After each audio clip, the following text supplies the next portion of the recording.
Scaffold's a big part of any building project, but it's also one of the areas that probably causes us the most headache on sites. It's one of the areas where you do see a lot of incidents occur. You'll see it on the news with a scaffold failure, collapse, or someone falls through. Architects don't design buildings to suit scaffold components. This site we're on today has a large stormwater pipe running through it, so it can be very difficult without the right people involved. There were multiple areas where the podium slab shape actually changed and didn't allow for stable foundation for the scaffold.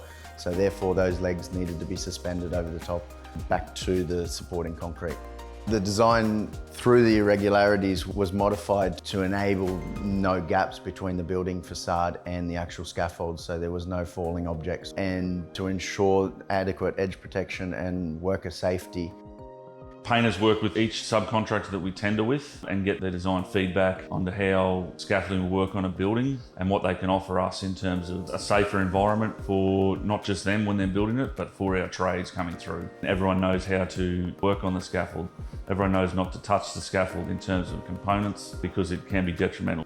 Safety and well-being of people is the most imperative point when you come to work. You need to feel safe and have all the right safety equipment, and scaffold is part of that. It protects the internal and external workers from falling off the building, and it allows them to do their work safely. Safety is one of my big things when it comes to working in construction.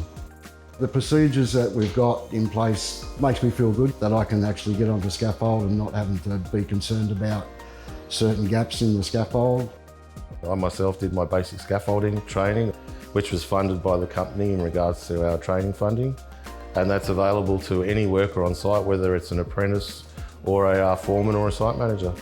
The Australian Building and Construction Accreditation Scheme, which the OFSC implement, has enabled us to take safety to another level above the Australian standards, above regulatory requirement by the states, and also provides guidance criteria on specific hazards on site, like scaffold. It provides us a level of security that we have a system that is easy to implement and we have consistency across all our sites. The WHS accreditation creates a safer environment on site. So it's not just a tick and flick, it's actually getting out there and doing it, making sure these items are safe and the building site's safe.